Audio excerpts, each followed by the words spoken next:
Creators that take their eye off that ball, that's where the problem starts. What do you know, Neal, or what did you know?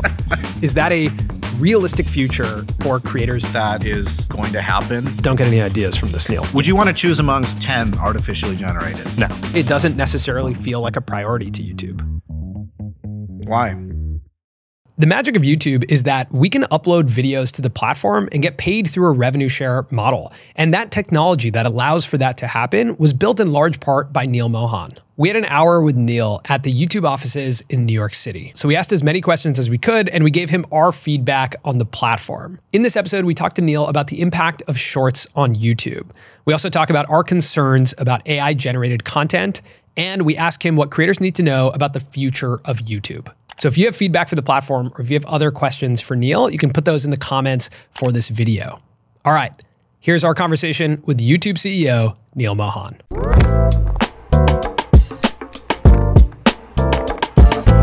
When I first started making YouTube videos in 2010, to my Indian parents, it was a very confusing career choice. And I think it's like such a monumental moment in my career to be sitting here with the CEO of YouTube, and not only the CEO of YouTube, but the Indian CEO of YouTube. And I just wanted to share that for my family, like knowing that I was doing this was such a big marker in my career of success. So I'm really grateful for you coming on the show and being a part of this. Well, first of all, I appreciate you saying that very much. I try to explain sort of what I do day to day. I think it still gets lost with my mom. But I'm curious, how did you explain it in 2010? In 2010, it was hard to explain, but it was like, at the time, I was pitching it as I was making a TV network on the internet. I had actually worked for a year in Hollywood, and I really didn't like it. It felt like it was a very lengthy process. I felt capable of doing everything involved in that process. Yeah. So I pitched it like that, and I worked on the, in my bedroom at my parents' house, uploading videos. And originally there was excitement, but over the next 2 years, as it was a slow growth for me, it wasn't explosive. I think they got increasingly more concerned, until it finally worked. Which now was you can years. Say, I told you so, Mom. Yeah, now I can be like, look, many years later. Neal Uncle says it's cool to do this, right? Yeah. Exactly. No, it's great to be here with both of you. Obviously, I'm like the whole team at YouTube, are big admirers of what you guys do. You really are like connoisseurs of this whole creator economy. And so it's great to be here. I'm going to write that word down. Appreciate Never it. used that. Nice. Connoisseurs Lock is it in nice. for us. Yeah. So I want our audience to have a better understanding of who you are and some of your background. And for Samir and I, he mentioned we first started uploading to YouTube 2010, 2011. It would be the first of many channels that we would start.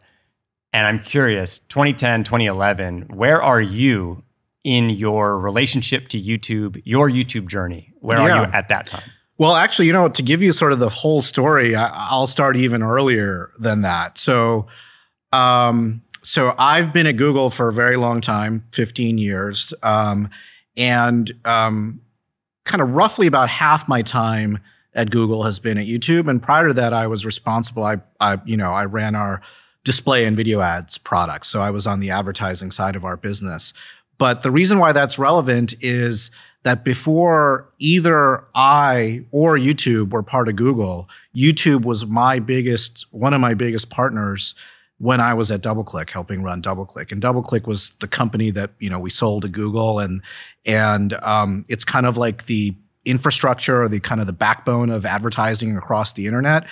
And I still remember this. Before I was at Google, there was this small company above a pizza parlor in San Mateo, California that I would visit because they were one of our fastest growing clients. And I would go there and I'd talk to the folks at YouTube about making sure that everything that I was building at DoubleClick was keeping pace with this crazy growth that they were experiencing on video. And this is I'm talking 2007, maybe even earlier than that. And so that's really my relationship with Google. I was responsible for helping monetize YouTube before either of us showed up at Google. And so when I came to Google, when we sold DoubleClick to Google, YouTube was part of kind of my portfolio from a monetization standpoint. So I continued sort of that journey of working with YouTube, but really from the standpoint of helping YouTube and creators on the platform earn money through advertising. So the advertising products that we ultimately offered to advertisers, how we thought about, managing yield on the platform, all of that was my purview. And so I worked very closely with YouTube from that standpoint. And then, that was through kind of the acquisition of YouTube and DoubleClick.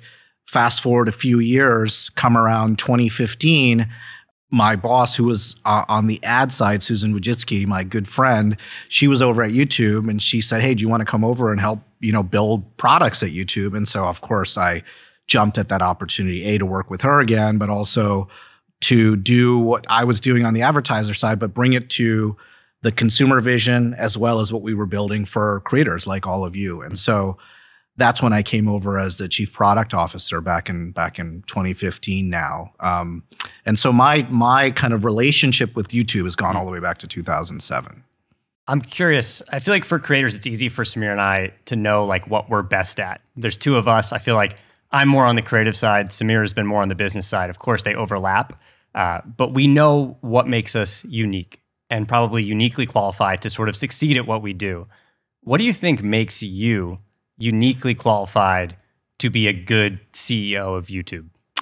I'd actually take it back to even before, kind of my professional career began. I was born in Indiana. I grew up in Michigan for most of my childhood. So, and I remember growing up in this small town in Michigan, I had lots of friends. I did what, kids that age did, little league teams, et cetera.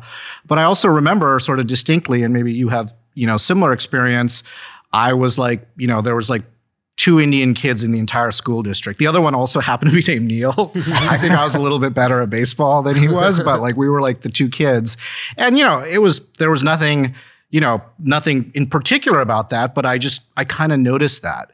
And so I always had this sort of like kind of outsider's perspective on that. And I feel like, ever since I can remember, sort of the thing that sort of strung everything together for me was like storytelling. That's why I feel like, I have such an, kind of, I'm so attracted to sort of that media side of YouTube. And at the same time, I've always been a technologist at heart, right? Like I had like my own little software company when I was in high school. I loved messing around with computers. And the dream for me is like putting those two things together. And I couldn't think of anything that is the perfect encapsulation of that more than YouTube. Yeah, I would also say I had a similar experience to you growing up. And I would say what YouTube offered to me. Where did you grow up, by the way? I grew up in LA. Okay. And I had a similar experience. And what YouTube offered to me was an opportunity to find people like me, right? Because like you can feel like an outsider. And then as the internet emerged, you were like, oh, there's other people interested in this niche thing. Like our first YouTube channel was about lacrosse. That was pretty niche in 2010 to do. But we found tens of thousands and then eventually hundreds of thousands of people who are interested in the same thing. Yeah. It's almost like finding your tribe on the internet. You make me feel a little old, because I didn't have that when I was a kid. No, you did not. Yeah. but that connection is really kind of what I'm trying to you could describe, send like a fax to someone, right? That's or I could pick up a magazine that was like a niche more of a magazine. Yeah, yes. All right. My dad used to send faxes to family in India, so I remember that very well. Okay, I do think though, on Colin's question about your unique qualifications, there's a headline about you, Neal. And I think you probably know what I'm going to bring up. I think I could guess. But there's a headline that Google paid you $100 million to stay at Google. Because Twitter was interested in having you work at Twitter. And this, I think, was around 2011? I can't remember the exact year, and I'm not going to comment about any of that sort of stuff. And, there's all kinds of speculation on the internet. What I've learned is that nothing ever dies on the internet, for sure. So, okay, let's get into some of the product feedback then, because we have a list. All right, we have a list. But I think, in coming into this conversation, we asked our community as well about like what subject matter was interesting. And since we've been uploading to YouTube, from 2010, 2011 to now, probably the most substantial change is short form content, right? YouTube Shorts is one of the most substantial changes to the ecosystem. A lot of the announcements that are being made this week, largely about supporting short form content as well. And the increase of short form content, lowering the barrier to entry to upload to YouTube. I'm curious because you come from the ad tech background. You've essentially enabled our ability to to monetize what we do on the platform. The biggest question is around Shorts monetization. And now that we're a couple months into it, what is the future of Shorts monetization and that ad product? Is that a realistic future for creators to be able to monetize at the same scale that we monetize on long form content? Yeah, I mean that is I think a pretty profound question, and I know that's a question that's on the top of mind for creators, frankly, of all sizes. Yeah.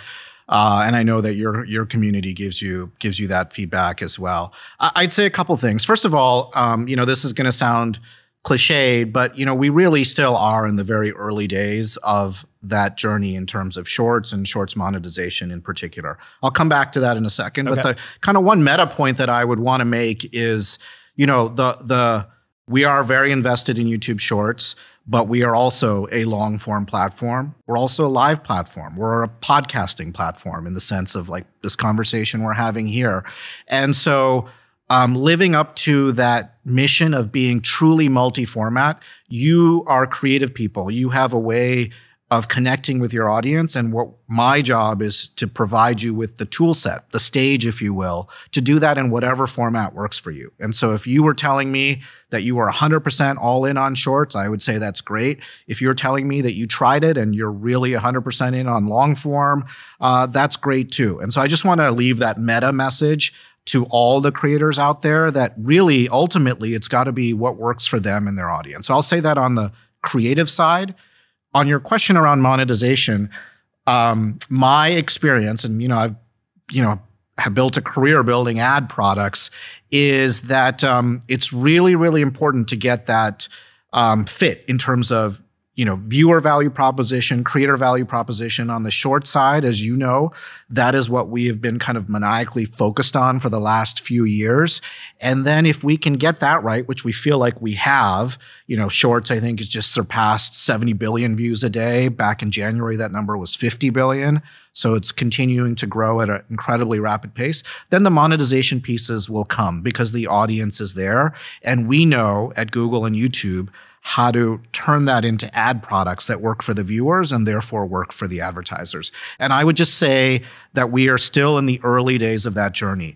But since we've launched, we announced actually at Maidon the new YPP program, Shorts monetization. Since we've launched the rev share model, creator payouts have increased every single month since launching it. And so like the trajectory is there. We still have ways to go.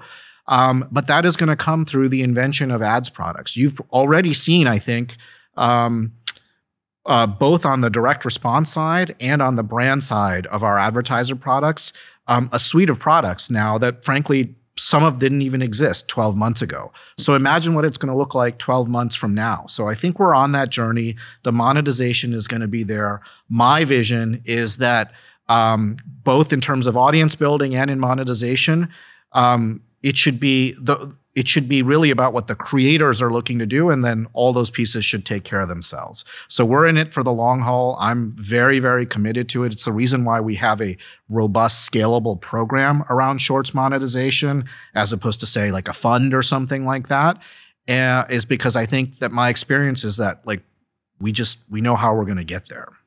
Do you think it would be something that Samir and I were talking about, is that potentially it would be helpful to supplement the revenue share on Shorts with bringing back a fund? Do you think that's like a smart thing to do, or do you think funds should be sort of left?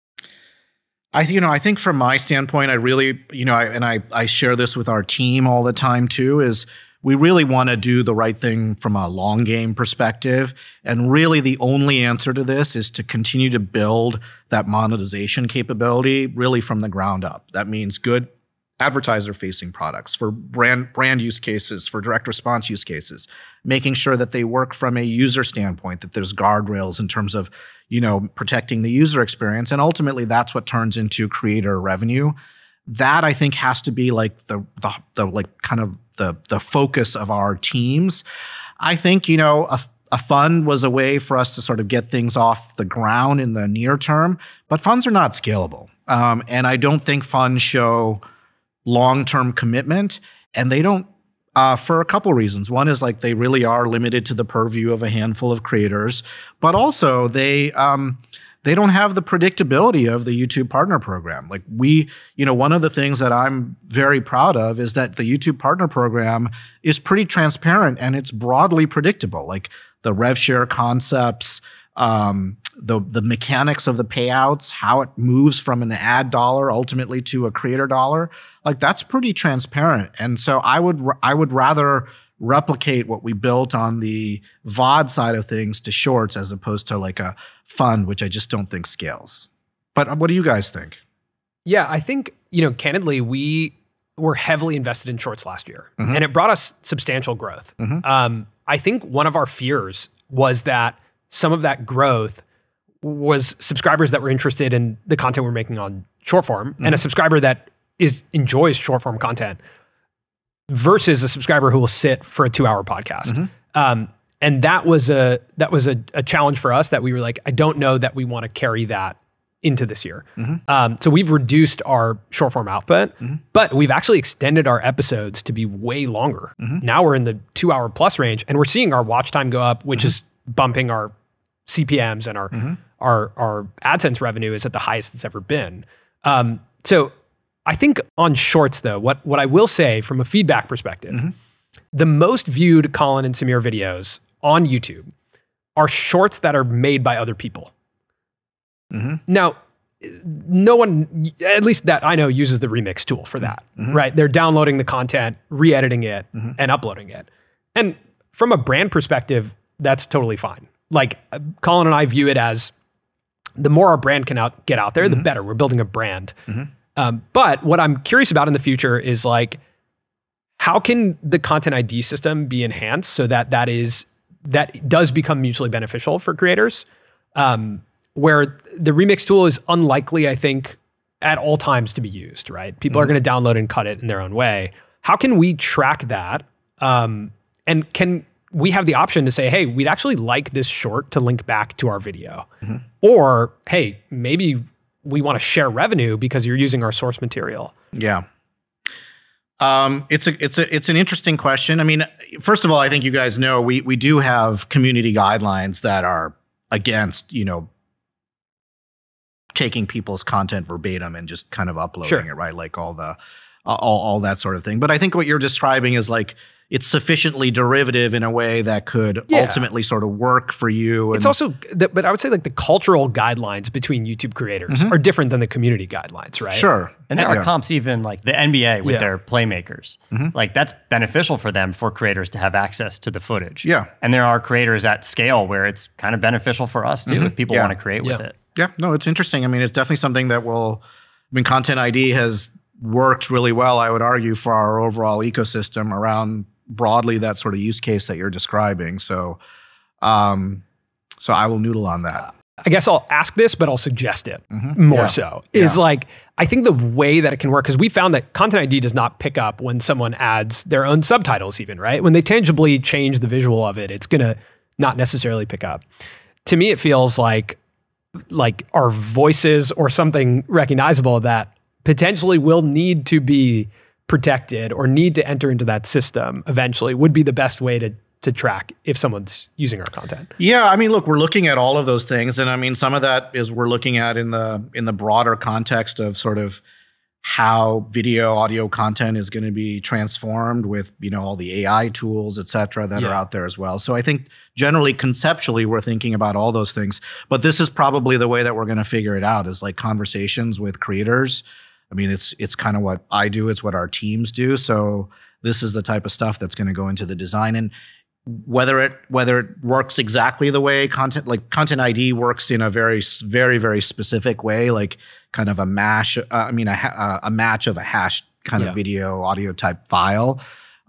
In the world that you're describing, is it something conceptually that's similar, but a little bit of a different technology? Those are all the types of things that we're talking about. But I definitely get the use case that you're describing, both in sort of the mix scenario, but also in terms of like how technology is going to be able to, kind of replicate some of these things as well. Yeah. Yeah. You bring up AI there, and that's definitely something we want to touch on. I'm curious, what do you think are the biggest challenges that AI poses for the health of YouTube? And then what are the sort of biggest benefits that you see? Yeah, I mean, look, so I'm an optimist. I mean, I do think there's challenges, and I'll get to those in a second. But I think on the whole, it's going to, my thesis is that it's going to be a net positive and probably a net really big positive for our creator ecosystem. And I'll give you sort of my thoughts, but I'm curious to get yours too. In fact, like a lot of the things that we're talking about and made on YouTube are actually about AI enhancing human creativity. At the end of the day, I firmly believe that there's never going to be a replacement of that, probably in the world, but certainly on YouTube. Like people want to connect with you, your audience, you know, the stories that you tell, the nuanced ways that you actually explain the creator economy, et cetera. There is no replication for the fact that it's coming from you and coming from your expertise.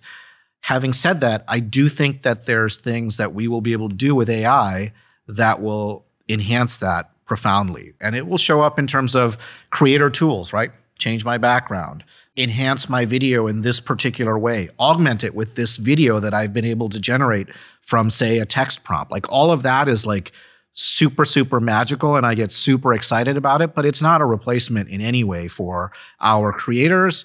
I think, so that's why I'm bullish. Like it's going to be a set of tools around the creator side. By the way, I also think it'll be a set of like really interesting tools and capabilities perhaps for your audience as well. So for example, you know, I've consumed your content. Let's say I've watched, you know, an hour and a half of it. Is there something that I could do to test the takeaways that come out of it? Can I digest that in a particular way that's interesting, that's useful to me? You know, like the classic example I give is like a kid watching an algebra video on YouTube. Could they quiz themselves afterwards, right? Like now with generative AI, you can do those types of things. So I think the positive are going to be a lot of those interesting use cases. There are challenges. You mentioned one of them around,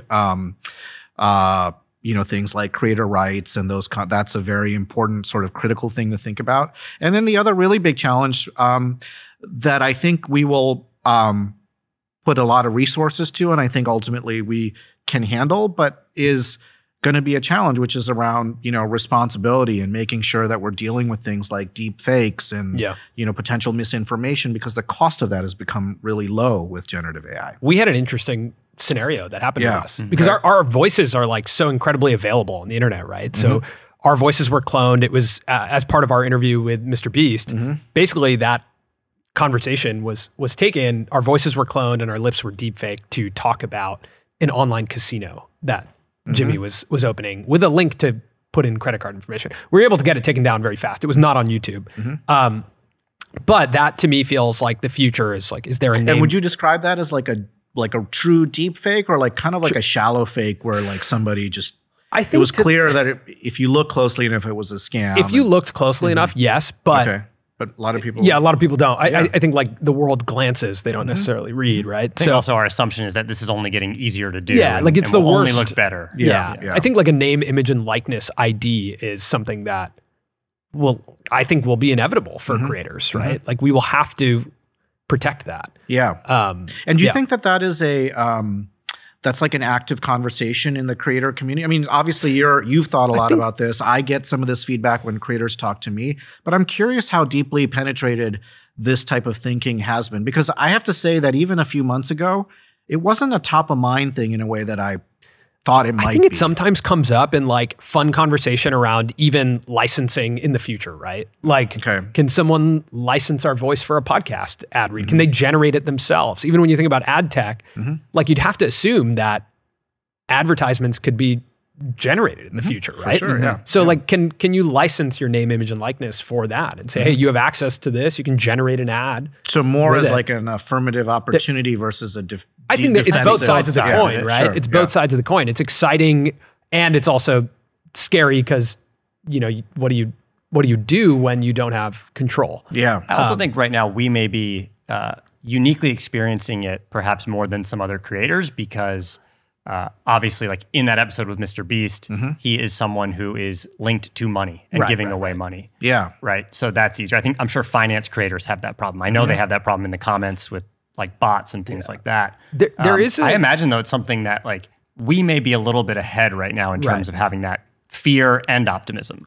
in that scenario. There is a conversation about AI in the creator community, primarily because of a creator named Kwebbelkop. Are you familiar with his channel? A little bit, yeah. He's transitioned to essentially an AI-generated version of himself. It's an avatar. The transcripts are AI-generated. The voice is AI-generated. And that's caused some polarity in the creator community of like, it's not a fully autonomous channel, but it feels like it's moving in a direction where these are, you know, like it's like a VTuber, but the transcripts are based on a history of 10 years of content creation.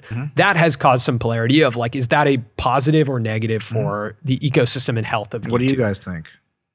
I get concerned when I think about if there is an influx of semi-autonomous content and it perhaps floods YouTube. That's your concern, is the flooding piece. Yeah, and there is perhaps an appetite for it, and it starts to change what it means for viewers to enjoy the platform and what it means for creators to succeed on the platform. If there truly is so much. Yeah, that's interesting. I mean, I think it remains to be seen for sure, right? Like nobody knows the sort of the full picture there.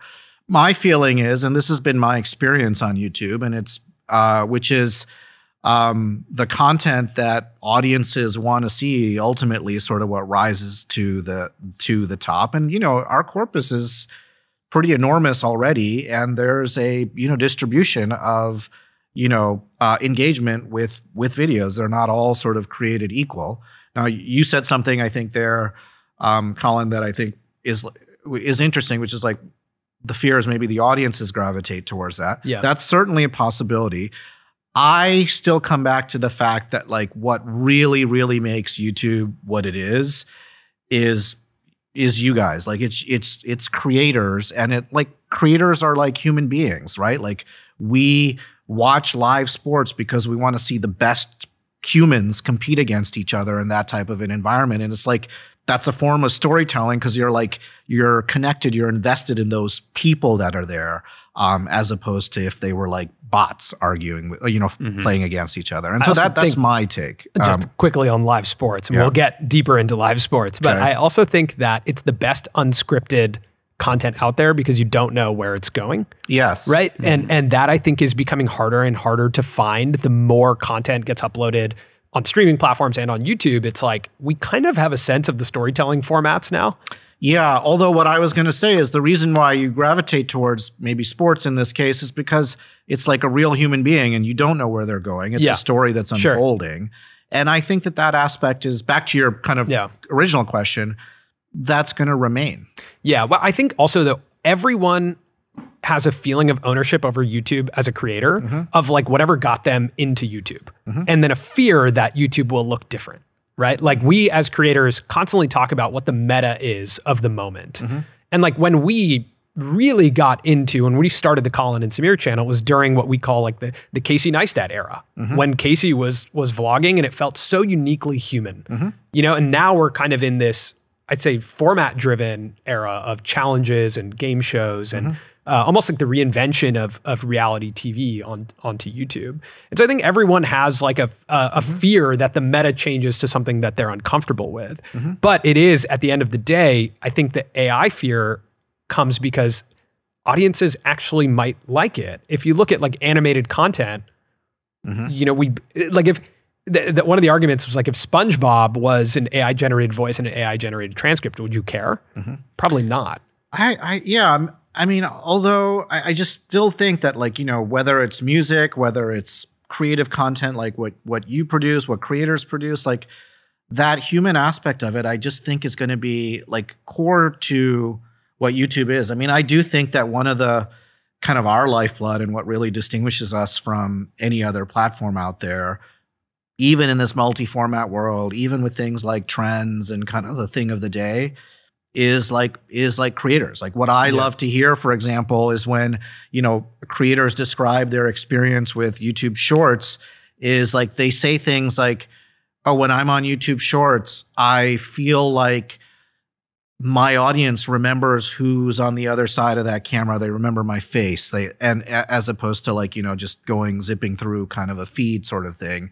And I would argue that is because our ethos is about creators, right? Like that's ultimately what it's about. And you're right, like the meta kind of like sort of format du jour, et cetera, might change over time. And yes, creators have to adjust to those types of things, but it still comes back to the fact that it is ultimately about the creators. I do think one thing I've heard you talk about before is connection. Like what makes YouTube different is the connection to the audience. Yeah, that's our magic.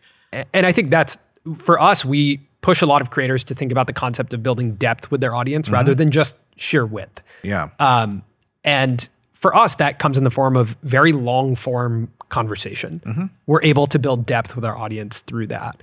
And we look at depth and measure depth from the perspective of watch time and AVD, average view duration. I'm curious how you think about measuring connection. I mean, I think personally, it really varies across, across creator types. I would argue that with short form content, creators on YouTube are able to establish, creators that have leaned into that format. They're not producing, 2 hour, 1 hour conversations, super in-depth conversations like this. They're producing content that's 15 to 30 seconds. But I would argue over some period of time, they can have that depth of engagement with their audience in that format too. Gamers, we have gamers from 10-hour live streams to producing 30-second shorts. And I would argue that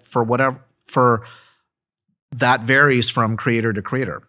Our podcasters on our platform connect with their audience in different ways than vloggers do. And so I do think that that's, it's different. My experience is that it's different from creator to creator. And the common thread is that YouTube's the platform that allows you to actually do that in the first place. I mean, we have creators that, have never done anything like a post in between their video uploads. We have creators that lean into that super, super heavily, and that's where their connection and creativity is. And so I would argue to them, and I think this is the way they think about it, is like, it's not just about engagement time on their videos. It's about that interaction that they're having on their posts in between videos. And that's all depth of audience in my mind. Do subscribers still matter, Neal? I mean, you guys know this. And you know how roughly our algorithm works. I mean, I do think that they matter in a whole multitude of ways, right? Obviously, we still have the subscriptions feed. I think that they're an important part of the picture. Yeah, what do you guys think? I mainly just want to know if they're going to remain an important part or if they're going to lessen in significance, because I think that was one of our concerns. What do you think would change it? I think we've realized that we grew a lot because of shorts in terms of subscribers in 2022, and it didn't feel like there was a heavy direct correlation. It always comes down to, do we make the best video each week? 100%. Yeah. I also think, though, the question that I always have is like active subscribers, and we look at returning viewers as a metric of how active is our community. Because again, we're constantly trying to measure the depth of connection that we currently have, right? And that can be quantifiable through, average views per video. That can be quantifiable through returning viewers, engagements per video. But subscribers to me feels like the least relevant metric to our depth of connection, because they could have subscribed 5 years ago for something completely different and not be interested. I think it's part of the mix, and I think it varies from channel to channel. I mean, we work with creators. I've talked to many creators who've shifted sort of completely in terms of the nature of the content that they produce. And yeah, in that case, it has a different sort of characteristic versus a creator who's just starting out, for example, or a creator who's been very, very consistent in terms of their format. But, I think that in terms of has their relative importance changed or decreased or increased? I would say that their subscriber counts are still part of the mix in the same way that they've been on YouTube. And for YouTube, it's exactly what you guys said. It's about producing that content that's going to be the most engaging and most relevant for your audience. And that's ultimately what matters. Did you ever hide views on videos? I just think about the context of Instagram and how now people can keep likes as a private metric. Yeah, I mean, as you know, anytime we make changes to that part of real estate, is actually don't make that change. Don't make that change. But I thought about it. I was like, this public view thing is like one of the most substantial differences. It's like everyone knows how well we're doing our job, you know, like even Netflix doesn't share. We don't have any plans to change that. I mean, we're a video platform where it's about viewing the videos, and that's what it is. Kind of core to what we do. Every year at Madon, I feel like I'm kind of waiting for a community product from YouTube. Like we have a Discord community that's where we engage, but to me, it almost feels You mean more than strange. comments and posts? Yeah, it feels almost strange that it's off platform, that we're building a depth with our community. Yeah. But the comment section's not the best place to foster community. The comment section like isn't static. Every time you put out a new video, it's almost like it's going downstream. And if you're a community member, you're not going to come back to a video that's maybe 2 weeks old and have that conversation, or months old. And the nice thing about like a Discord is that it is that static sort of location. But when you guys think about Discord in terms of community, is it sort of that live aspect that really draws you, or is it like sort of like the fact, or like the synchronous aspect that sort of is that what you mean by community? Yeah, it's probably the synchronous aspect. Just that like there's also a place where, you know, it's multifaceted in that you can DM, you can have, you know, a conversation about different subject matters. You can have threaded conversations. I mean, we sort of have that on some of our live content. It's not the same way, right? Like with creators engaging in chat and the like. Yeah, I would say chat is where we see community. Yeah. The most substantial community on YouTube is chat, right? In terms of synchronous. In terms of synchronous, yeah. Because asynchronous community is your audience on your channel, really. But I hear you on that. Yeah, that to me, I would say like interesting. You know, it's one of the biggest opportunities I think for YouTube from a product perspective. Again, when we think about like what we're doing, like our business model as creators, right? And CEO to CEO, let me bring you into the world of Colin and Samir. But like we are building a very specific audience, right? Through our content. People like us. We're building people like us. Now, they build a depth of connection that allows us to message to them advertising messaging, right? Relevant products, relevant advertisers that we do through brand partnerships. Obviously, it allows the YouTube video surface to be an advertising surface for relevant products to the people watching. But to take it a step further, if we want to transact directly with our audience, if we want to continue to foster that community, we're taking them off platform to do that. We're going to, we have a newsletter where we send it 3 times a week to our audience. So we have an email list with them that we can own. We take them to a Discord community. And I think that's the piece for me that, I look at as partners, and I'm like, I would like to retain some of that inside the ecosystem. But even, memberships and alternative monetization, like we're doing those off platform. Why? I would say to me, the 70-30 split is one piece of it. Okay. That's like, it's more competitive off platform. And I understand that keeping it in the ecosystem has a lot of value. But I would also say that, and maybe this is flipping into a question to you, but I would also say it doesn't necessarily feel like a priority to YouTube. Yeah, I mean, look, again, our priorities are ultimately driven, and I know this because I sit in a ton of these product reviews every single week, are driven by what your priorities are. I mean, that is where our roadmap comes from. Even back to the beginning of this conversation in terms of short form content, we got a lot of feedback from creators and from viewers, but from creators around short form content. And so our priorities are driven that way. I mean, in your point, you said a few things there.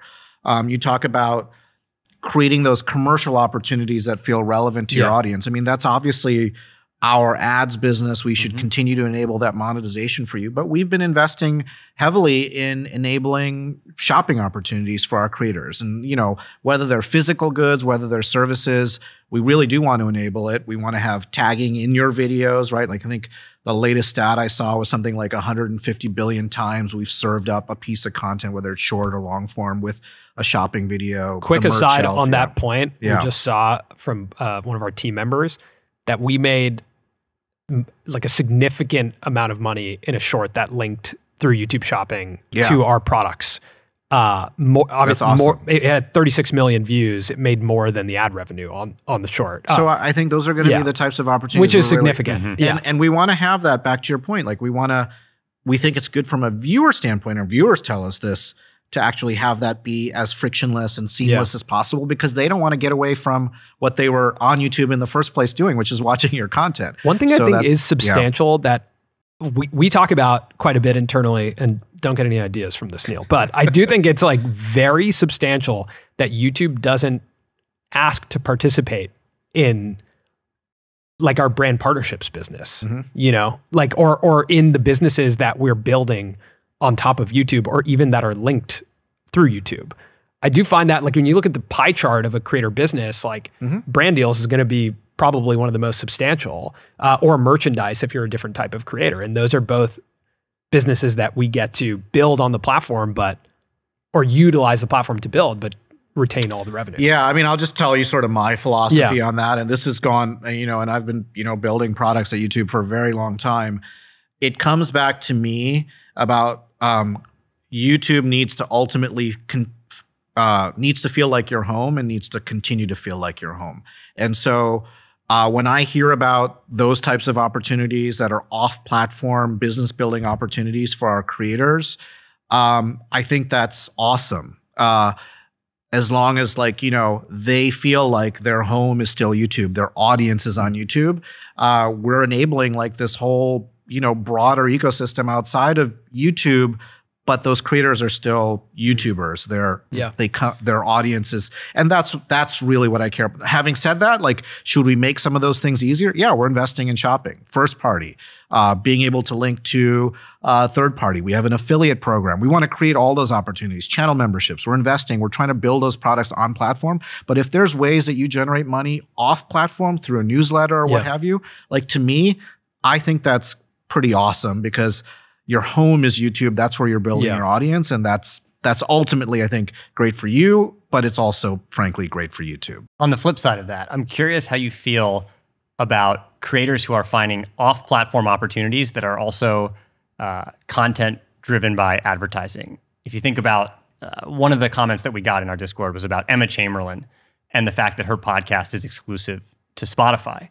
For me, I feel like YouTube would be a better place, because she's so YouTube native, if her podcast were to stay on YouTube.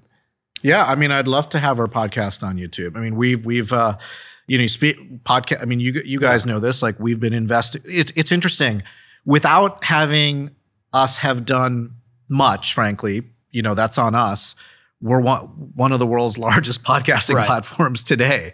And so for the last couple of years, as you know, we've been investing both on the listener side, but actually this year in particular, more on the podcaster side in terms of like episode-specific analytics, podcast playlists, those types of features on the viewer side, things like, you know, not just having hosted podcasts, but access to RSS feed so you can get those podcasts. So we want to be back to this sort of multi-format thing. We want to be the best platform for podcasters as well. So my answer would be, it's really about your home audience, your home base, like the people, you know, the people that know your content, and you should be able to connect with them, whether you're doing a vlog or a podcast, and YouTube should be the place for that.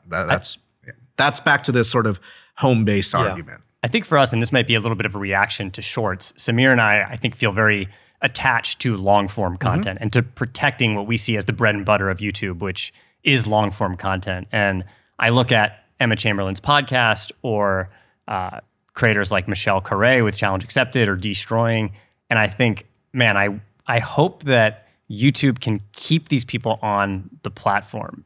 And some of them, like in the Emma Chamberlain example, go off because there's an exclusive deal to leave. And I know on YouTube, there's exclusive deals for streamers. And I wonder, would there ever be exclusive deals for long-form content creators, whether it's podcasts or serialized content? Yeah, I mean, my take on that is ultimately it goes back to what has brought us success, has brought our creators success, is to really focus on the core products, like making sure that we are the best, you know, long-form platform, the best short-form platform, investing in the product, building the monetization products that make it so that if you invest the time to produce the content, you can generate a return. And that's the only way that I know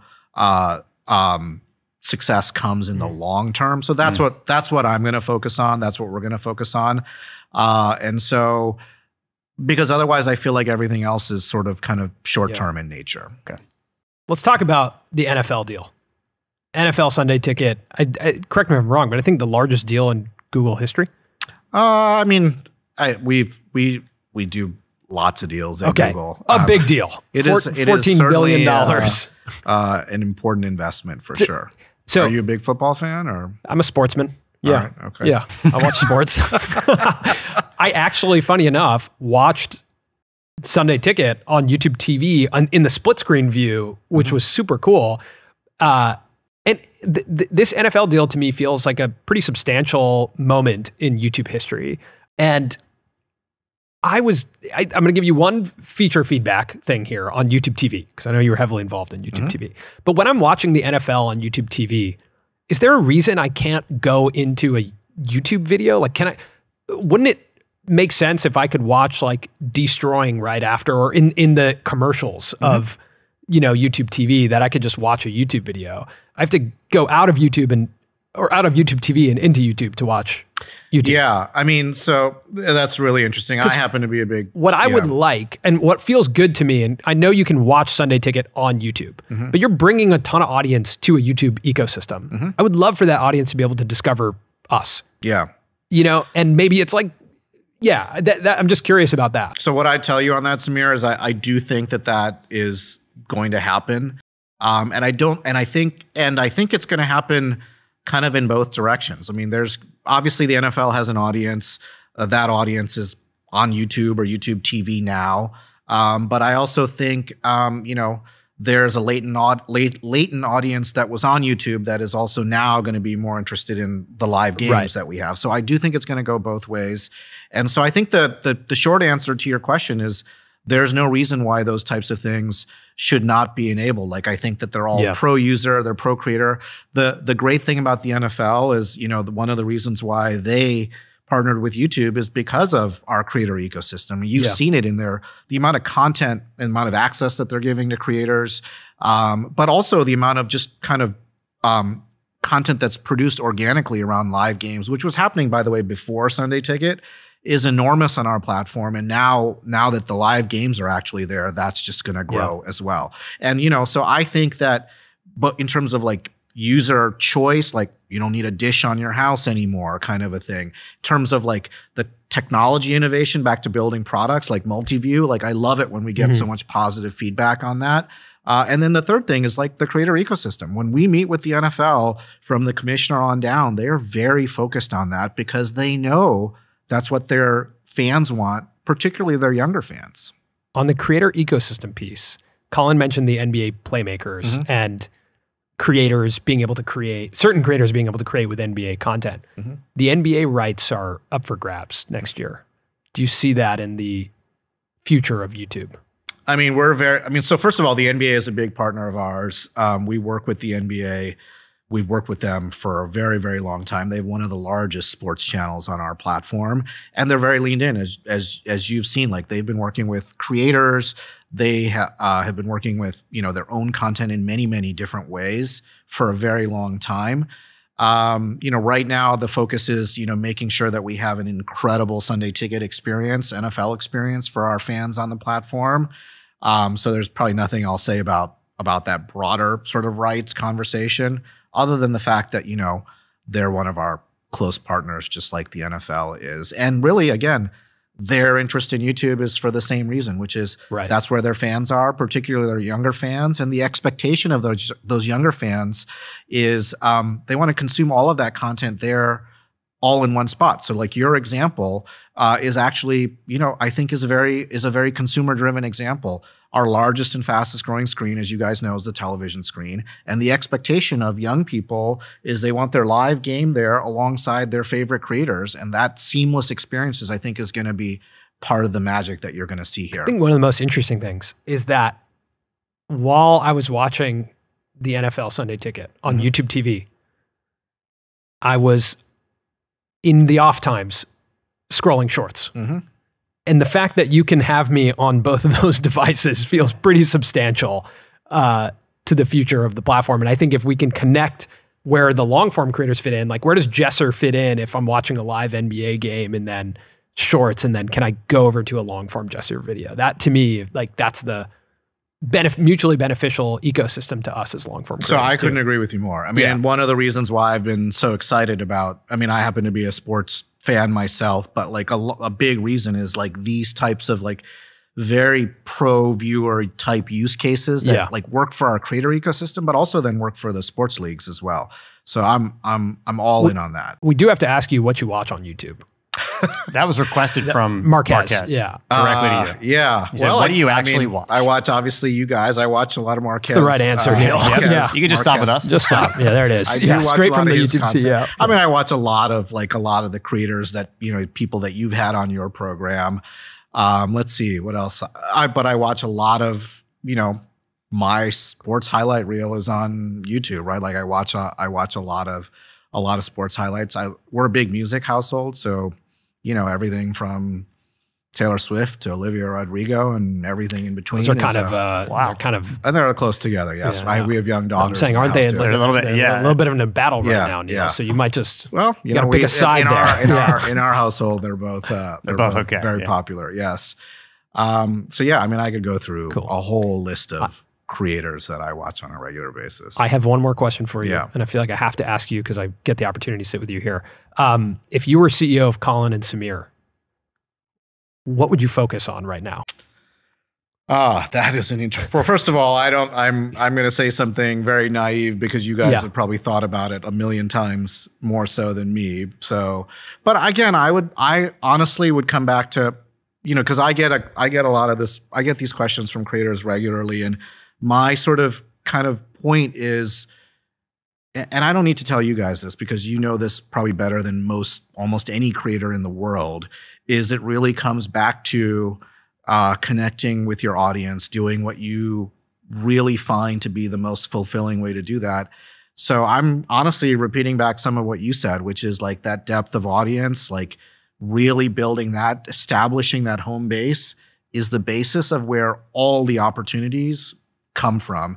And, you know, creators that take their eye off that ball, you know, that's where the problem starts. Is there anything more specific that you think, you know, looking out the next 5 years, knowing that you have an understanding of the vision of YouTube probably best, that we should be thinking about as creators who are committed to YouTube, you know, for the foreseeable future? I think a lot of it is going to come down to, you know, kind of what we talked about in terms of AI. I do think that is going to be a platform type shift in the sense that, like, you know, desktop to mobile was when that happened, meaning that it really is going to change, I think, the creation process, the process by which you connect with your audience. As I said, I think it's going to do that in a way that is positive for creators. It's going to be an enhancement, but it is going to be an adjustment. And so all these conversations that we had around kind of the intellectual conversation around, you know, what are your assets? How do you think about them? That's one aspect, but also then how do you harness the power of this? And I think creators that figure out some of these things or think through them, that's a piece of it. A lot of technology needs to get invented there still to make all of this possible. But I'd point that out. I do think that it is like a paradigm shift type moment that we find ourselves in. I appreciate you taking the time. Of course. Well, this thanks, is Neal. awesome. No, this I was really awesome. appreciate you guys making the time. It's great to catch up. You had us here in one of your offices. We would love to have you at ours. Yeah, come check it out. Yeah, where exactly are you? We're guys? in Venice. In We're not so far from I Google would office love there. to do that. That'd be I'd love great. to swing by. Yeah. We can make this like a regular thing. I'll bring my dad. Sure. He'll be excited to meet you. Yeah. That would be awesome. Yeah. Cool. I'd love to, yeah. Awesome. Thanks, Neal. Well, thanks for Neal. making time. Yeah. Appreciate it. Great. Oh, yes. We do need to take a thumbnail. Yeah. All right. Yeah, we'll have to do. Yeah, we didn't even talk about it. We didn't get into Well, while you're taking the thumbnail photos, we'll need a few shots because we're going to A/B test. now we're A/B testing. Yeah, that was going to be my breaking news to you guys. You guys are going to be in the beta, so I'm very excited about that. I mean, can't we're wait to super hear. excited. Yeah. As Jimmy showed us, we need probably an open mouth and a closed mouth so that we can A/B test That was the properly. brilliant insight. Yeah. that came out of that. Yes, and you can look at David if you come right All right, here. you want me to pull closer or no? Right here. It'll just be you with okay. the mic. Yeah. Yeah. And we can actually start. Let's Samir, can you move the mic to the side? Yeah. I'll just move it fully off. Yeah, fully off. I'll just move it off like that. And then You'd have to imagine at some point these will be artificially generated, right? We can just give some assets. Yeah, I mean that's what I meant, by the way, in terms of like creator tools. Like, not every creator is going to do that, but that should be something that we should be able to similar ultimately to produce, like a Netflix, where it's like or give you like three generated. We ones probably need guys. more than just A/B. Yeah, no, right. I get it. We kind of need a ton of variations based on. Yeah, but would you want to be making those choices across? It's always a balance. Like, it might be different for different creators, but like, how much burden of that choice do you want? Ideally, none. It's the thing that keeps us up at night is thumbnails. Yeah. So it'd be But by the way, burden of choice in terms of which one it chooses. Yeah.